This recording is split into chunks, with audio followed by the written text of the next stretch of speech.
ने अपने हवाई एयर शो में एक एडवांस फाइटर जेट का अनावरण किया, जिसे देख पूरी दुनिया हैरान है। चीन का दावा है कि ये विमान सुपरसोनिक स्पीड से उड़ सकता है, जो पृथ्वी के वायुमंडल से बाहर निकलने और अंतरिक्ष में लड़ाई लड़ने में सक्षम होगा। इसका डिजाइन किसी साइंस फिक्शन फिल्म जैसा है। हालांकि अभी ये एक मॉडल है जिसे छठी पीढ़ी का फाइटर जेट कहा जा रहा है। इसका नाम बैदी या व्हाइट एम्परर है। मॉडल को देश के स्वामित्व वाली एयरोस्पेस और रक्षा समूह AYC ने बनाया है। यहाँ खास बात यह है कि ईरान की एयरफोर्स के हेड जनरल हामिद वाहिदी भी अपने चीन दौरे पर इस एयर शो में शामिल हुए। इस दौरान उन्होंने चीनी फाइटर जेट J-10C को देखने में काफी समय लिया। ये चीन का 4.5वीं पीढ़ी का विमान है। वाहिदी के इस जेट के निरीक्षण के बाद माना जा रहा है कि ईरान इस विमान को खरीद सकता है, क्योंकि उसे इजरायल का मुकाबला करने के लिए अपनी एयरफोर्स की ताकत बढ़ाने की जरूरत है। यूरेशियन टाइम्स की रिपोर्ट के मुताबिक ईरानी वायुसेना head general Hamid वाहिदी air show में शामिल हुए और खुद J-10C लड़ाकू जेट की क्षमताओं का तजुर्बा किया।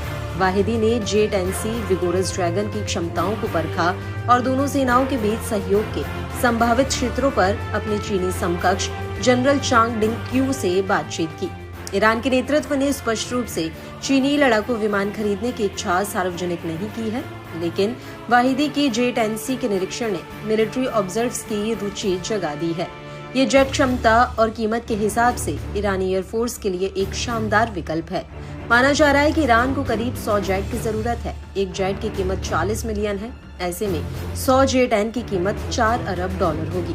अमेरिका के खास सहयोगी इजराइल जैसे क्षेत्रीय विरोधी से लंबे समय से शत्रुता में उलझे ईरान के लिए उसकी अपेक्षाकृत कमजोर एयरफोर्स मुश्किल बन गई है। ईरान के पास घातक ड्रोन और बैलिस्टिक मिसाइलें हैं, लेकिन लड़ाकू जेट के मामले में वह पीछे रह गया है। ईरान को रूस से Su-35 जेट मिलने की उम्मीद थी, लेकिन इनकी भी डिलीवरी नहीं मिली है। रूस के Su-35 के न मिलने की वजह से ईरान की नजर चीनी लड़ाकू विमान पर हो सकती है। आपको बता दें कि चीन के पास वर्तमान में 5वीं पीढ़ी के 2 लड़ाकू विमान हैं। इनका नाम J-20 और J-35 है। एक्सपर्ट्स का कहना है कि अमेरिका से टक्कर लेने के लिए चीन को नई टेक्नोलॉजी की जरूरत है। PLA के पूर्व प्रशिक्षक ने कहा कि छठी पीढ़ी के लड़ाकू विमानों के लिए मानक अभी परिभाषित नहीं हो पाए हैं। इसका मतलब हुआ कि लड़ाकू विमानों को विकसित करने और तैनात करने वाला पहला देश टारगेट तय कर सकता है।